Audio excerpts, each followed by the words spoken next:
Drama की शुरुआत में हम एक लेडी को देखते हैं जिसका नाम यू होता है। वो अपने आदमियों से चिल्लाकर कहती है, उसे मेरे पास वापस लेकर आओ। और अब हमारा मेल लीड लू दिखाया जाता है जो कि भाग रहा था और उसकी मम्मी के गुंडे उसको पकड़ रहे थे जो उसे हर हालात में पकड़ना चाहते थे। उनसे बचने के लिए वो एक जगह छिप जाता है। वह लोग डिवाइड होकर उसे ढूंढते हैं। उनमें से एक आदमी उनको देख लेता है।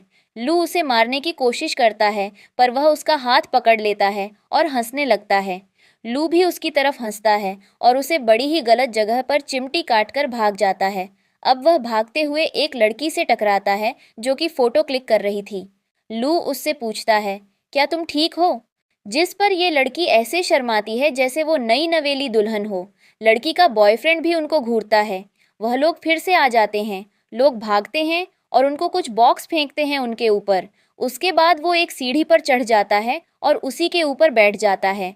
यहाँ पर सभी लोग आ जाते हैं और उसे नीचे आने बोलते हैं पर वो साफ इनकार कर देता है। उसकी मम्मी जब उसे नीचे उतरने बोलती हैं तो वो इनकार करते हुए कहता है, मैं जिया से कोई रिश्ता नहीं रखना चाहता। तभी यहाँ हमारी फीमेल लीड की एंट्री होती है जिसका नाम रिया होता है। वो भी उसकी गाड़ी के साथ लू उसे देखता है तो जल्दी से उस पर कूद जाता है। सबके हाथों से बच निकलता है। हमारी फीमेल लीड रिया उसे पूछती है, किड तुम्हें क्या प्रॉब्लम है? जिस पर लू कहता है, कुछ लोग मुझको मारना चाहते हैं। जिस पर रिया कहती है, तुमको कहाँ जाना है? लू कहता है, जहाँ आप जा रही हो। जिस पर वो स्पीड बढ़ाती है और उसे लेकर एक होटल में जाती है। होटल में एक आदमी आता है और रिया उसे उसकी फिश डिलीवर करती है। वो आदमी उसे पैसे देते हुए बदतमीजी करता है। रिया उसे दूर करने की कोशिश करती है। तभी एक मोटी औरत आती है जो उस आदमी की पत्नी होती है। वो औरत रिया से कहती है, तुम्हारी हिम्मत कैसे हुई मेरे हस्बैंड को सेड्यूस करने की? रिया जवाब देती है, क्या तुम अंधी हो चुकी हो? तुम्हें संदेश नहीं मिलता? और उसका हाथ छुड़ाकर जाने लगती है। इसके बाद हम रिया को उसकी फिश की दुकान पर काम करते हुए देखते हैं जहां वह मछली काट रही होती है। तभी एक लड़की आती है जिसका नाम एक्शू होता है।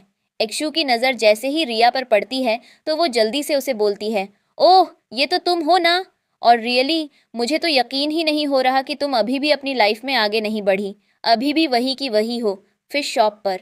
जिस पर रिया उसे देखती है और कहती है, तुम तो वही हो ना जो स्कूल टाइम पर बच्चों को बुली किया करती थी। जिस पर एक्शू थोड़ी सी एम्बेरेस्ड फील करती है। क्षु कहती है, 10 साल पहले जो स्कूल में मिस ब्यूटी क्वीन थी आज वो मार्केट में फिश बेच रही है। वैसे भी मैंने तुम्हारे हस्बैंड के बारे में सुना है, काफ़ी शॉर्ट लाइफ थी उनकी। जिस पर रिया गुस्से में उसके पास धीरे धीरे जा रही थी। वह लड़की कहती है, न्यू मार्केट तुम्हारे गुस्से के टेम्परेचर के हिसाब एकदम परफेक्ट है। जिस पर रिया तो मुझसे भी सारी हदें पार हो जाती है और वो उसको कुछ बोल पाती कि तभी वहाँ एक आदमी आता है और उसको एक कार्ड देते हुए कहता है, आपको यह कार्ड देने के लिए मैडम ने बोला है। मैं लू परिवार तरफ से आया हूँ, वह आपको मिलना चाहती है। रिया गुस्से में कहती है, तुम झूठ बोल रहे हो। वह आदमी उसको समझाने की बहुत कोशिश करता है कि वह झूठ नहीं बोल रहा है, एकदम सच बोल रहा है। पर वह भी कुछ भी नहीं सुनती और उस आदमी को डराकर वहाँ से भगा देती है। बेसिकली एक्सयू का गुस्सा निकाला था। इसके बाद हम लू को देखते हैं जो एक जगह गेम्स खेल रहा था पर तभी यहाँ पर उसकी मॉम जिया के साथ आ रही है। जिया लू को ही बोलती है, लू की मॉम कहती है, जिया तुम्हारी एकदम परफेक्ट मैच है। जिस पर लू वहाँ से जाने लगता है कि हम अपने आदमियों को उसे पकड़ने को कहती हैं तो वह उनके पास छोटी छोटी बॉल्स फेंक कर अपने सॉफ्ट टॉयज लेकर वहाँ से भाग जाता है। दूसरी तरफ हम रिया को एक फ़िश के साथ आते हुए देखते हैं। उसके हाथ में एक फ़िश और रिया बहुत ही ज़्यादा खुश थी। तभी वो लू से टकराती है और उसकी फ़िश गिर जाती है। वो जिस पर उसको उन टॉयज़ के बीच में ढूंढने लगती है तभी लू उसको मरी हुई फ़िश उठाकर देता है, ये लो तुम इसको ही ढूंढ रही थी ना, ये देख। ये देखकर तो रिया बहुत ही ज़्यादा गुस्सा आता है। एल्लू ने उसे डायरी में लिखा हुआ था कि वह किस टाइम को कहाँ पर जाएगा और क्या क्या काम करेगा। इसके बाद अब हम एक छोटी बच्ची को हॉस्पिटल में देखते हैं। नर्स बच्चों से कहती है, बहुत ही ज़्यादा सुंदर आ रही है। इसलिए वह बच्ची कहती है, क्योंकि मैं लिटिल मरमेड हूँ। पर वो नर्स उस बच्ची के साथ अच्छे से व्यवहार नहीं करती जो कि रिया देख लेती है। जिया जल्दी से कमरे के अंदर आती है और उसके हाथों में एक पिक थी। जी आप। और फिर उस नर्स को पकड़ाकर देती है। कहती है, प्लीज़ मैडम उसे संभाल लेना मेरे लिए। और वह उस नर्स को पकड़ लेती है। वह नर्स चाहकर भी उस फिश को छोड़ नहीं पाती। इसके बाद रिया उस नर्स को कमरे से बाहर धक्का दे देती है जिस पर वो बच्ची हंसती है और ये बच्ची और कोई नहीं बल्कि रिया की बेटी है। रिया की बेटी खुश थी कि तभी उसे दर्द होता है। रिया उसे संभालती है। रिया डॉक्टर से मिलती है तो डॉक्टर उससे बोलते हैं, आपकी बेटी की किडनी में बहुत ही ज़्यादा प्रॉब्लम है, हमें किडनी ट्रांसप्लांट करना होगा, तो आप पैसे का इंतज़ाम कर लो। पर डॉक्टर के बाहर जाने के बाद रिया बहुत रोती है। पर तभी वहाँ पर हम आती हैं और उसे कार्ड देती हैं। इसमें 2 मिलियन है। रिया कहती है, आप कौन हैं? जिस पर वह कहती है, मैं लू परिवार से हूँ और यह पैकिंग तुम्हें दे रही हूँ कि कह दिया। पर ऐसा क्यों कर जाती है? तो मेरे बेटे को सुधारना है। और वह फोटो दिखाते हुए कहती है, पहले ही बहुत ही अच्छा था, बहुत ही हाई एजुकेशन ली है, पर जब से यह चीन से आया है तो इसका बिहेवियर एकदम चेंज हो गया है। और हमें एक फ्लैशबैक दिखाया जाता है जहां पर उसकी शादी जिया से तय कर दी जाती है, जिसकी वजह से उसे बहुत ज़्यादा गुस्सा आता है और वह घर से भाग निकलता है। क्या तुम मेरी बेटी को घुमा पाओगी? जिस पर वह डायरी खोलकर देखती है और कहती है, हाँ देखो। के बाद हम लोगों को एक लव में देखते हैं जहाँ पर एक लड़की आप हमसे गोद में बैठ जाती है और उसके साथ कभी यहाँ पर एक लड़का आता है और कहता है, तुम्हारी हिम्मत कैसे हुई मेरी गर्लफ्रेंड को सीरियस करने की? कहता है, मैंने ऐसा कुछ भी नहीं किया, बल्कि वही आकर मेरे पास रहती है। पर वह आदमी उसकी कोई बात नहीं सुनता है। जल्दी मुझे बहुत सारे पैसे दो, इसको लिए लू इनकार कर देता है। जिस पर उसे आदमी को गुस्सा आता है। तभी उसका हाथ से टकरा जाता है। उसे दर्द होता है क्योंकि यहाँ पर रिया आ चुकी थी। रिया को देखकर बहुत ज़्यादा खुश हो जाता है कि अब वह उसे बचा लेगी। जिसके बाद रिया उन सबको वहाँ से जाने को कहती है, पर वो सभी इनकार कर देते हैं। जिस पर वह कहती है, ओके। अब वो लू को कहती है, तुम यहाँ से भाग जाओ। वो इनकार करता है। रिया कहती है, मैं एक ही काम कर सकती हूँ, या तो तुम्हें बचा सकती हूँ या तुमसे फाइट कर सकती हूँ। जिस पर लू कहता है, दोनों करो ना। वह मना करती है और जैसे तैसे उसे भेजती है। उसके जाते ही वो लोग उसे घेर के कह देते हैं। तभी रिया हंसती है। वो सब भी हंसने लगते हैं क्योंकि यह सब रिया की ही प्लानिंग थी। अब हम लू को देखते हैं, गुंडे उसे बाहर ही नहीं जाने दे रहा था। तभी वहां पर रिया आती है और कहती है, क्या प्रॉब्लम है, बोलो। जिस पर लू कहता है, मेरी माँ ने मेरा कार्ड ब्लॉक करवा दिया, मैं पैसे दे दूंगा पर ये लोग ट्रस्ट नहीं कर रहे। जिस पर रिया कहती है, टेंशन लेने की ज़रूरत नहीं है, मैं तुम्हारा बिल पे कर दूंगी। जिस पर वो खुश हो जाता है। कहता है, आप सच में कहती हैं? बिल्कुल हाँ। और बिल पे कर देती है। उसे अपने साथ अपने घर पर ले आती है। मैं चेंज कर रही हूँ। वो चेंज कर ही रही थी कि उसे लू की चिल्लाने की आवाज़ आती है। वह जल्दी से कमरे पर बाहर आती है तो टेबल के नीचे छुपा हुआ था। वह पूछती है, क्या हुआ? तो वह उसे दिखाता है। जिस पर वह कहती है, क्यों नहीं पकड़ी? निशाना लगाती है, दूर से ही एक बार मिस कॉल मार गिराती है। जिस पर वो एक बार फिर से रिया का फ़ैन हो जाता है। वो रिया को बोल रहा होता है, मुझे कॉकरोच से बहुत डर लगता है। रिया ज़ोर से चिल्लाती है और उसे एक जगह खड़ा रहने बोलती है और वो धीरे से उसके करीब जाती है और उसके कंधे से एक और कॉकरोच हटाती है।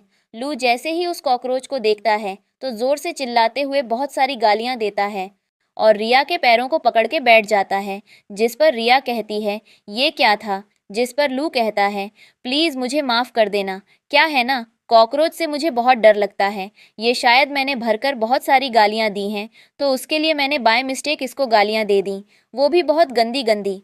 फिर से खड़ा होता है और उसे बदतमीज़, बेशर्म, बेवकूफ़ बोलने लगता है। रिया उसे खेद करती है और कहती है, टेंशन मत लो, मैं हूँ ना, मैं तुम्हें बचा लूँगी। और तभी लाइट कट हो जाती है। हम एक आदमी को देखते हैं जो सामने वाली बिल्डिंग से उन दोनों पर नज़र रखे हुए था और वो कॉल पर सारी अपडेट लू की माँ को दे रहा था। वो कहता है, लाइट कट हो गई, कुछ नज़र नहीं आ रहा। लू की माँ कॉल कट कर देती है। अब हम इन दोनों को देखते हैं। लू लाइट कट होने की वजह से डरकर रिया की गोद में चढ़ जाता है। रिया कहती है, क्या हुआ? वो कहता है, लाइट चली गई। रिया उसे छोड़ देती है। वो कहती है, तुम इतने डरपोक क्यों हो?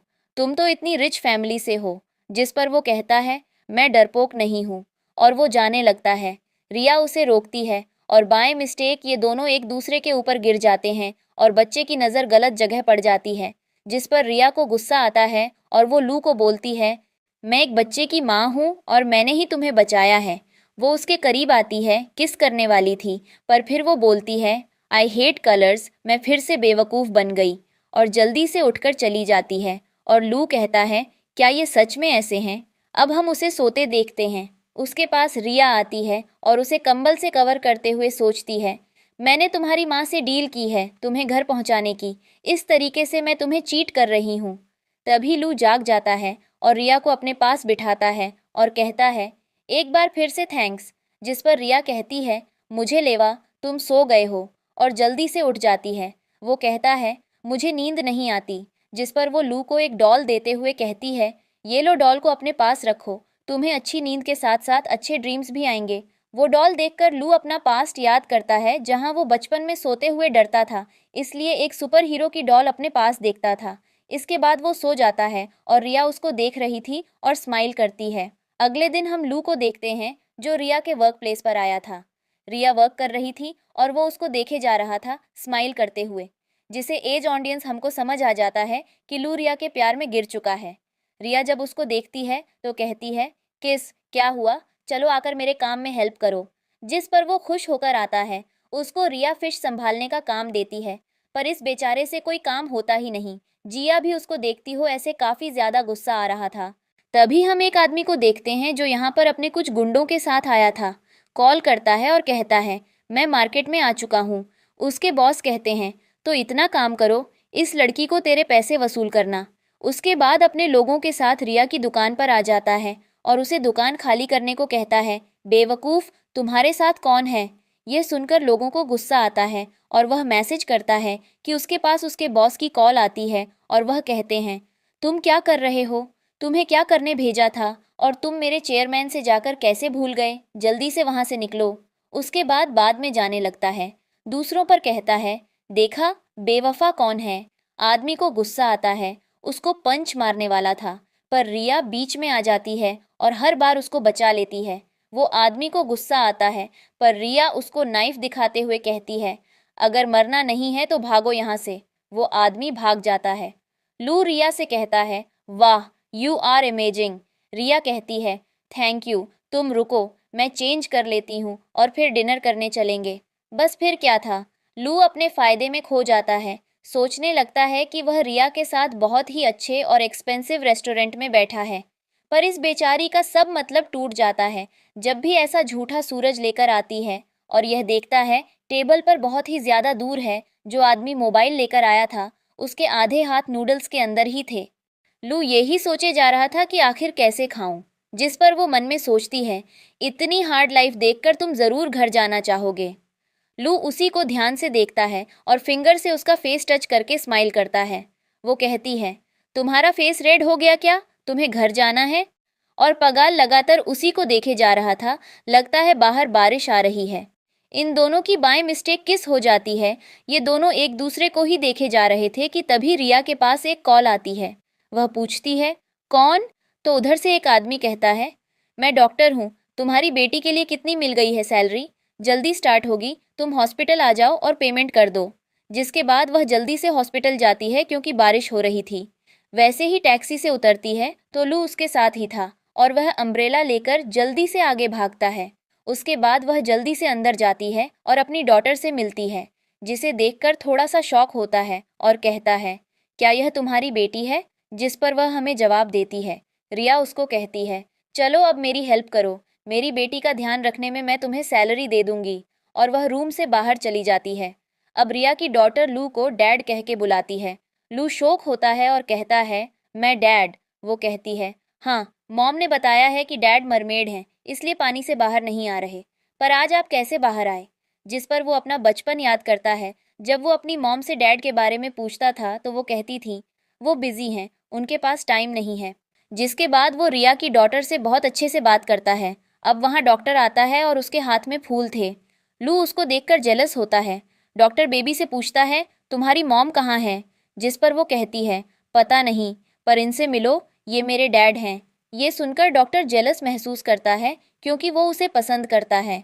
डॉक्टर लू से बहुत रूड होकर बात करता है और कहता है, तो क्या तुम रिया के हस्बैंड हो? लू हाँ में जवाब देता है। जिस पर डॉक्टर कहता है, पर जहाँ तक मुझे पता है वो तो सिंगल है, तो क्या तुम उसे डेट कर रहे हो? जिस पर लू कहता है, कल रात में मैं उसका बॉयफ्रेंड बना हूँ। डॉक्टर ने कहा, रिया के सिर्फ मेरे जैसी लड़के ही हैंडल कर सकते हैं, तुम जैसे नहीं। और रूम से बाहर चला जाता है। जिसके बाद लू उसके पीछे जाता है और इन दोनों की बहस हो जाती है। तभी वहाँ पर रिया आती है और पूछती है, तुम दोनों में क्या कर रहे हो? दूसरी तरफ हम एक आदमी को देखते हैं जो रिया के डॉक्टर के पास आता है और उसे टॉयज देकर कहता है, क्या तुम्हारी मॉम का नाम दिया है? तो बस की कम ही जवाब देती है और तभी कॉल कट हो जाती है। रिया लू के साथ रूम में आती है जहाँ पर उसकी बेटी नहीं थी, जिस पर उसे गुस्सा आता है और वह कहती है, मैंने तुमसे कहा था मेरी बेटी पर नज़र रखने के लिए और तुमसे एक काम ठीक से नहीं होता। जिस पर लू कहता है, प्लीज़ मुझे माफ़ कर दो, मैं जल्दी उसे ढूंढ लूँगा। तभी रिया के पास किसी आदमी की कॉल आती है और इस आदमी का नाम चेन है। चेन भैया से कहता है, तुम्हारी डॉटर मेरे पास है, जल्दी से मेरे पास लेकर आओ वरना पता नहीं मैं क्या करूँगा। जिसके बाद रिया उसे आदमी से मिलाने उसके अड्डे को पहुँच जाती है। रिया को उसका फेस कवर करके उधर लाया जाता है। रिया के साथ लू भी वहाँ पर आया होता है। रिया कहती है, कैसी है मेरी बेटी, कहाँ पर है? जिस पर चेन कहता है, जैसे हमारी बात हुई थी पहले, तुम ये आदमी मुझे दोगी, उसके बाद मैं तुम्हें तुम्हारी डॉटर दूंगा। वो कहती है, क्या बकवास कर रहे हो? जिस पर लू कहता है, क्या यह हम दोनों को चाहता है? जिस पर चेन हंसने लगता है और कहता है, क्या तुम सच में लू ग्रुप के चेयरमैन हो? पर तुम्हारी हरकतें एकदम बेवकूफ़ वाली हैं। रिया कहती है, बकवास बंद करो और मेरी बेटी मुझे वापस करो। जिस पर वह उसकी बेटी को बुलाता है और अपने लोग उसे कहते हैं, चेयरमैन को पकड़ लो।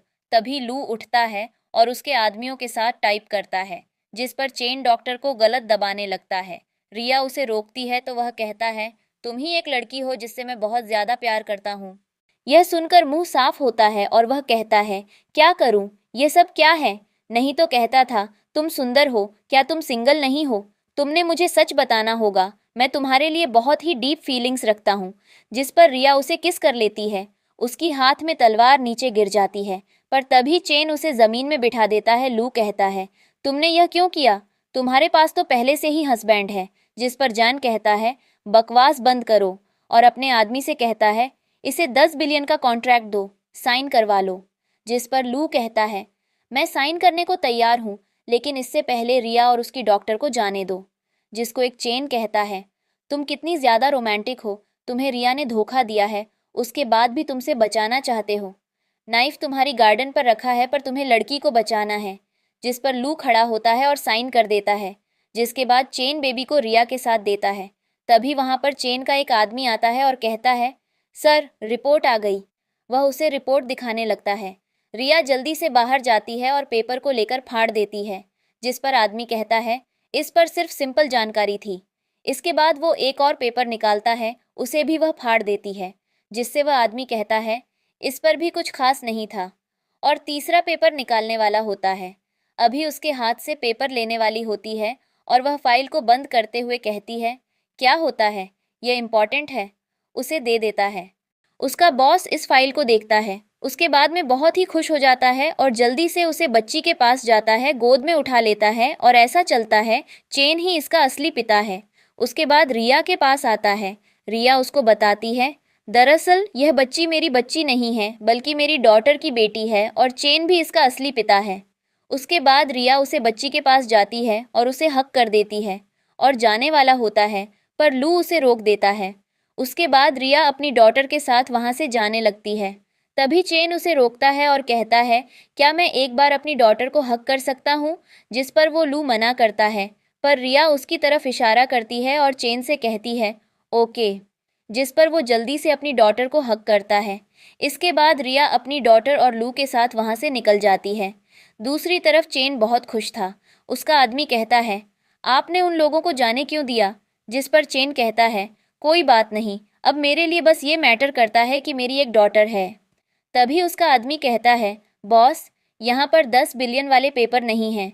जिस पर चेन जोर से चिल्लाता है। हमें एक फ्लैशबैक दिखाया जाता है जब चेन जिनको हक कर रहा था, तब चुपचाप रिया ने वो पेपर्स चोरी कर लिए थे। जिसके बाद रिया वो पेपर्स लू को दे देती है। जिस पर लू खुश हो जाता है और कहता है, सिस्टर तुमने एक बार फिर से मेरी हेल्प की है। तुमने उसे ट्रिक में उलझाया और ये पेपर्स चोरी कर लिए। जिस पर वो भी स्माइल करती है। अब रिया हॉस्पिटल जाती है और डॉक्टर से बात करती है। वह डॉक्टर से बोलती है, सर्जरी जल्दी करने के लिए। जिस पर डॉक्टर कहते हैं, बहुत ज़्यादा लेट हो चुका है, तुम सर्जरी से बहुत घंटे लेट हो और जिनका ब्लड भी बहुत रेयर है, अब वो ब्लड कहीं भी नहीं मिल रहा। जिस पर वो रोने लगती है। डॉक्टर उसे हग करता है और कहता है, सब ठीक हो जाएगा। इसके बाद हम लू और जिन को देखते हैं, जहाँ पर लू जिन को डॉल्फिन की स्टोरी सुना रहा था, जिसे सुनकर वो कहती है, डैडी आप हमेशा मेरे साथ रहेंगे ना, प्लीज़ मुझे छोड़कर कभी मत जाना। जिस पर वो जिन से प्रॉमिस करता है कि वो उसे कभी छोड़कर नहीं जाएगा। ये सब देखकर रिया रोने लगती है। उसके पास और पैसे नहीं थे। वो यही सोचती है कि वो अब पैसे कहाँ से लेके आएगी। तभी वहाँ पर लू की माँ आती है और आते ही रिया को एक थप्पड़ मारती है और कहती है, तुम्हारी हिम्मत कैसे हुई मेरे बेटे को उन गुंडों के पास ले जाने की। मेरा एक ही बेटा है, मैंने तुम पर ट्रस्ट किया था, तुमने मेरा ट्रस्ट तोड़ दिया। लू की माँ कहती है, ये बात कभी मत भूलना, मेरे बेटे की पहले ही एंगेजमेंट हो चुकी है, तो उससे दूर ही रहना। रिया कहती है, मुझे एक लास्ट चांस दीजिए, मैं आपके बेटे को सुधार दूंगी और घर पर पहुंचा दूंगी। जिस पर उसकी माँ कहती है, ठीक है, पर यह तुम्हारा एकदम लास्ट चांस है। अगर मेरे बेटे को दोबारा मुसीबत में डाला तो मैं तुम्हें नहीं छोड़ूंगी। वैसे भी तुम्हारी बेटी को ब्लड की ज़रूरत है और उसका ब्लड काफ़ी रेयर है। मैं ब्लड ढूंढने में तुम्हारी मदद कर सकती हूँ। जिस पर उसके बाद रिया को हम बाहर बैठे हुए देखते हैं। तभी वहाँ पर लू आता है, जो रिया के लिए नूडल्स लेकर आया था, जिन्हें देखकर वह खुश हो जाती है और कहती है, तुम्हें मेरी पसंद इतनी अच्छे से कैसे पता है। जिस पर वह स्माइल करता है। इसके बाद रिया सोचती है, मेरा मिशन है इसको घर पहुंचाने का, मुझे यह हर हाल में करना होगा। क्योंकि इस बार वह लू की माँ से एक्स्ट्रा पैसे ले रही थी। वह उसको समझाना शुरू करती है कि एक इंसान के लिए घर कितना ज़्यादा ज़रूरी है, घर पर रहने वाले लोग कितने ज़्यादा ज़रूरी हैं। एक इंसान को हमेशा किसी का प्यार चाहिए और वह प्यार उसको घर से ही मिल सकता है। वह उसको नई नई एग्जाम्पल्स देती है, जैसे मूवीज़ का, चॉपस्टिक का, नूडल्स का।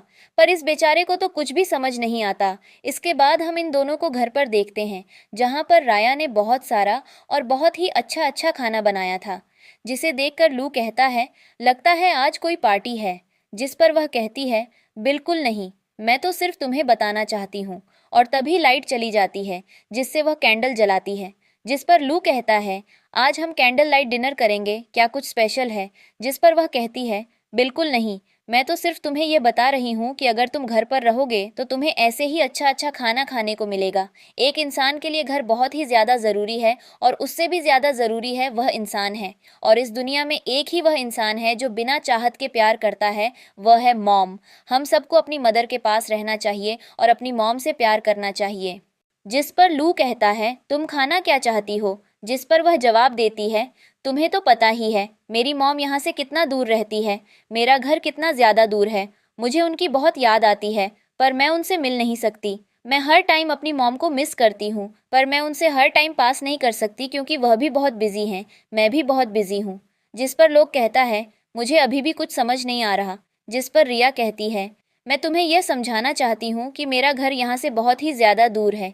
अगर मेरा घर पास में होता तो मैं अपनी मॉम से रोज़ मिल पाती। जिस पर सामने से लू कहता है, क्या तुम चाहती हो मैं अपने घर चला जाऊं। जिस पर वह एकदम से हाँ कह देती है। जिस पर वह उठकर खड़ा हो जाता है, पर रियल से कहती है, मैं सिर्फ तुम्हें यह बताना चाह रही हूँ कि इंसान के लिए घर बहुत ही ज़्यादा ज़रूरी है, उसके लिए अपने लोग बहुत ही ज़्यादा ज़रूरी हैं, और मॉम तो सबसे ज़्यादा इम्पॉर्टेंट होती है। तुम मुझको और जिन को ही देखो, मैं जिनके लिए कुछ भी कर सकती हूँ, वैसे ही तुम्हारी मॉम भी तुम्हारे लिए कुछ भी कर सकती है। इसलिए तुम्हें उनके पास जाना चाहिए, क्योंकि वह तुमसे इस दुनिया में बहुत ही ज़्यादा प्यार करती हैं। जिस पर वह सामने से कहता है, क्या तुम मुझसे प्यार नहीं करती। जिस पर कोई गम ही शांत हो जाती है और वह उसके काफ़ी ज़्यादा करीब आता है, और यह सीन यहीं पर कट हो जाता है। इसके बाद हम अगले दिन रिया को उसकी दुकान पर देखते हैं। यहाँ पर एक लड़की उसे मिलाने आती है और कहती है, रिया तुम क्लब क्यों नहीं गई, क्या तुम्हें अपना काम नहीं करना, क्या तुम्हें पैसे नहीं कमाने। जिस पर वह कहती है, तुम्हें पता भी है मेरे दिमाग में क्या क्या चल रहा है। जिस पर वह लड़की कहती है, क्या चल रहा है, वैसे तुम उस लड़के के साथ कैसे रहती हो। जिस पर यह कहती है, तुमको पता है उस लड़के ने मुझसे क्या कहा है। वह लड़की कहती है, क्या कहा है। और सीन वापस फ्लैशबैक में जाता है, जहाँ पर लू रिया के बहुत ही ज़्यादा करीब था और वह उसे किस करने वाला था, और वह से कहता है, मैं तुम्हें वह सारा प्यार देना चाहता हूँ जो मैंने इन 20 सालों में इकट्ठा किया है। मेरी लाइफ में तुमसे पहले कोई भी नहीं है और इतना अटैचमेंट मुझे किसी से नहीं हुआ। जिस पर रिया सिर्फ यही सोच रही थी कि मुझे कैसे भी करके इसको घर भेजना है ताकि अपनी एंगेजमेंट कर सके और उस लड़की से शादी कर ले। वह उसे किस करने के लिए करीब आता है, पर रिया उसे धक्का दे देती है, जिससे वह बेचारा ज़मीन पर गिर जाता है। रिया भी वहाँ से जाने लगती है, पर वह भी बेचारी पैर स्लिप होने की वजह से गिर जाती है। और सीन वापस प्रेजेंट में आता है, जहाँ पर लू उसके लिए फूल लेकर आया था और वह क्लास देते हुए उसे अपनी फीलिंग्स कन्फेस करता है, पर वह उसे इनकार कर देती है, जिसको लोग कहते हैं तुम्हें यह फ्लैश लेना पड़ेगा वरना मैं नहीं जाऊँगा। जिस पर वह क्लास लेती है और फिश की वाटर में ही रख देती है। यह देखकर उसे काफ़ी ज़्यादा बुरा लगता है और वह वहाँ से चला जाता है। उसके जाने के बाद रिया यही सोच रही थी कि इसको आखिरकार वापस कैसे भेजूं, मैं उसे कैसे परेशान करूं, क्योंकि उसने अपनी पूरी कोशिश कर ली थी। वह उससे सारा काम करवा चुकी थी, लेकिन फिर भी वह बेचारा जाने का नाम ही नहीं ले रहा था। तभी वहाँ शू आती है अपनी कुछ लोगों के साथ। उसके लोग रिया का सारा सामान फेंकना शुरू कर देते हैं, उसकी सारी मछलियाँ फेंक देती हैं और उसकी दुकान को पुरस कर देती हैं। शू रिया से कहती है, यह जो बाजार है ना, ये बिल्कुल ठीक नहीं है, ये गलत जगह पर लगा हुआ है। वैसे भी मुझे सारी दुकानें हटानी हैं, तो मैंने सोचा क्यों ना तुमसे शुरुआत करूं, पहले तुम्हारी दुकान ही तोड़ दी जाए। जिसे सुनकर रिया को काफ़ी ज़्यादा गुस्सा आता है और वह कहती है, मेरे सामान को इस तरह से बर्बाद मत करो। जिस पर वह कहती है, तुम्हारी मछलियाँ बदबूदार हैं, तुमसे भी मछलियों की बदबू आती है। वैसे क्या तुम मेरे जूतों से यह बदबू हटा सकती हो? जिस पर वह कहती है, क्या तुम मेरे हाथों से पीटना चाहती हो? मैं तुम्हें नहीं छोड़ूंगी। जिस पर वह कहती है, बस भी करो, मेरे सामने नाटक करना बंद करो, मुझे अच्छे से पता है। थोड़ी देर बाद तुम बोलोगी, मेरा हस्बैंड मर चुका है, मेरी बेटी हॉस्पिटल में है, प्लीज़ मुझे परेशान मत करो। तभी पीछे से आवाज़ आती है, किसने कहा इसका हस्बैंड मर चुका है? वह पीछे मुड़ती है तो पीछे चेन खड़ा था, जो फुल एटीट्यूड के साथ कहता है, किसने कहा रिया का हस्बैंड मर चुका है? मैं तो अभी तक जिंदा हूँ। क्यों रिया, लोगों को ऐसा क्यों लग रहा है कि मैं मर चुका हूँ? जिस पर वह कुछ भी जवाब नहीं करती। इसके बाद उसका आदमी उसकी बहुत ही ज़्यादा पिटाई करता है। वह उन दोनों से माफ़ी मांगने लगती है। चेन कहता है, पहले मेरी जूते को चाट कर साफ करो, उसके बाद मैं माफ़ करने के बारे में सोचूंगा। जिसके बाद वह रिया से कहती है, प्लीज़ अपने हस्बैंड से कहो कि वह मुझे माफ़ कर दे। जिस पर रिया कहती है, यह मेरा मैटर नहीं है, और अपना सामान उठाकर वहाँ से चली जाती है। इसके बाद चेन उसे जाने को कहता है। इसके बाद चेन रिया के पास जाता है और जाते ही उसे थप्पड़ मारता है और कहता है, मुझे धोखा देने की तुम्हारी हिम्मत कैसे हुई? तुमने वह 10 बिलियन स्टोरी कर ली। मैं तुम्हें कुछ दिनों का टाइम देता हूँ, वह सब वापस ले आओ। वह उसकी इतनी ज़्यादा करीब खड़ा था कि जब लू वहाँ पर आता है, लू को गलतफहमी हो जाती है कि वह उसे किस कर रहा है। वह उसके पास आता है, जिस पर कहता है, मैं इसका हस्बैंड हूँ, तो मैं जो चाहूँ वह कर सकता हूँ। जिस पर रिया कहती है, तुमने सुना नहीं, मेरा हस्बैंड है, तो यहाँ से चले जाओ, मैं तुमसे प्यार नहीं करती। जिस पर लू कहता है, मेरा दिल मत तोड़ो। जिस पर वह कहती है, मैं तोड़ चुकी हूँ, मैं तुमसे प्यार नहीं करती, यहाँ से चले जाओ। वैसे भी तुम मुझसे उम्र में बहुत ज़्यादा छोटे हो और मेरे पास एक डॉक्टर पहले से ही है, तो तुम्हारा मेरी लाइफ में होने का कोई भी मतलब नहीं है, तो मेरी लाइफ से प्लीज़ तुम चले जाओ। जिस पर वह कहता है, तुमने बड़ी ही बेरहमी से मेरा दिल तोड़ा है। आज तक कभी भी किसी लड़की ने मेरे साथ ऐसा नहीं किया। और वह वहाँ से चला जाता है। इसके बाद हम रिया को देखते हैं, जो काफ़ी ज़्यादा परेशान थी और उसके हाथों में वही बुके था जो उसे लू ने दिया था, और वह लू को ही याद कर रही थी। जैसे ही वह घर के अंदर आती है, तो लू वहाँ पर पहले से मौजूद था, जिसने काफ़ी सारा खाना बनाकर रखा था। वह बोलते हुए कहती है, तुम यहाँ पर क्या कर रहे हो? जिस पर लू कहता है, मैं इतना भी बेवकूफ़ नहीं हूँ कि समझ न पाऊँ। वह कहती है, लेकिन क्या समझने की ज़रूरत है, तुम चेन के सामने नाटक कर रही थी। यह सुनकर बेचारी कहती है, क्या यह सच में बेवकूफ़ है? मैं बेवकूफ़ नहीं हूँ, मुझे सारी चीज़ें समझ आती हैं। तुम उसके सामने नाटक कर रही थी ताकि वह मुझे हर्ट न कर पाए और मुझसे फिर से 10 बिलियन तक नहीं ले पाए। जिस पर वह कहती है, हाँ, तुमने सही कहा, मैं ऐसा ही कर रही थी। यहाँ पर लू ने उसके लिए काफ़ी सारे डिनर भी तैयार करके रखा था, जिस पर वह उसे हक करती है, जिससे लू तो बहुत ही ज़्यादा खुश हो जाता है। पर रिया उसे सॉरी बोलती है। वह पूछता है, तुम सॉरी क्यों बोल रही हो? जिस पर वह रोने लगती है। लू कहता है, क्या तुम्हें किसी ने बोला है? पर वह मना करती है। जिस पर लू कहता है, तुम्हें मेरी कसम है, तुम्हें सब सच बोलना होगा। जिस पर वह कहती है, मैं कोशिश करती हूँ। लू उसे बैकअप करता है, जिस पर वह घूमती है और उसे हक कर लेती है। इसके बाद वह ट्राई करती है बताने की, लेकिन वह नहीं बता पाती। लू तब अपनी डायरी टेबल पर देख लेता है और कहता है, यह यहाँ पर कैसे है? मैं इसको काफ़ी दिनों से ढूंढ रहा था। और वह रिया से कहता है, कहीं ऐसा तो नहीं तुमने यह इसलिए लिया हो कि मेरे सीक्रेट्स जानना चाहती हो? जिस पर वह उसे हक कर लेती है और यह सीन यहीं पर कट हो जाता है। इसके बाद हम जिन को देखते हैं जो कि हॉस्पिटल में थी। उसे बहुत ही ज़्यादा पेन हो रहा था। सभी डॉक्टर उसे संभालने की कोशिश कर रहे थे और रिया यह देखकर बहुत ही ज़्यादा रो रही थी। डॉक्टर उसे कहते हैं, सर्जरी जल्दी होना बहुत ही ज़रूरी है, लेकिन हमें ब्लड नहीं मिल रहा। इसके बाद वह जल्दी से मिलने जाती है और उसे मास्क दिखाते हुए कहती है, हम दोनों पार्टी में जाएंगे, वहाँ पर तुम्हें यह मत पहनना है और मैं यह वाला पहनूंगी, तुम इसी से मुझे पहचानोगे। जिसके लिए लू राज़ी हो जाता है। इसके बाद वह लू की माँ को कॉल करती है और कहती है, कल हम एंगेजमेंट में मिलेंगे, मेरे पास ये प्लानिंग है और आप मेरे प्लान के मुताबिक ही चलोगे। इसके बाद हम अगले दिन लू को होटल के बाहर देखते हैं, जहाँ पर वह रिया का वेट कर रहा था। रिया आती है, वह उसे एक बुके देता है, पर रिया उससे मास्क पहनाने को कहती है। वह मस्त पहनता है, रिया उसे अंदर भेज देती है। इसके बाद वह उसकी माँ से मिलने जाती है और मस्त उन्हें देते हुए कहती है, इसी से वह मुझे पहचानने का। जिसके बाद उसकी माँ उसे पहनने के लिए दे देती है। इसके बाद जिया एकदम रिया की तरह तैयार होकर पार्टी में पहुंच जाती है। लू जब उसे देखता है तो वह सोचता है कि यह रिया है और उसके करीब जाता है। इसी पार्टी में चेन भी आया था और वह बहुत ही ज़्यादा गुस्से में था, ये सोचकर कि यह लड़का रिया को डेट कर रहा है और वह उसे मारने वाला था। पर रिया यह देख लेती है और जाकर जल्दी से उसे रोकती है और वह चेन से कहती है, प्लीज़ इस एंगेजमेंट में कोई भी गलती मत करना। जिस पर वह हंसने लगता है और उसका हाथ झटका देता है। जिस पर वह चेन को सब सच बता देती है कि वह कैसे लू से मिली और कैसे यह डील हुई। इसके बाद हम लू को देखते हैं जो जिया को लू समझकर उसे प्रपोज करता है और वो बोलता है, तुम बहुत इम्पॉर्टेंट हो, और वो उसे शादी के लिए प्रपोज करता है। जिया हाँ बोलती है। वो फेस से मास्क हटा देता है तो शॉक हो जाता है। सभी लोग ताली बजाते हैं। उसकी नज़र रिया पर पड़ती है जो चेन के साथ खड़ी थी और चेन ने उसका हाथ पकड़ रखा था। वो स्माइल करता है और यह ड्रामा यहीं ख़त्म हो जाता है।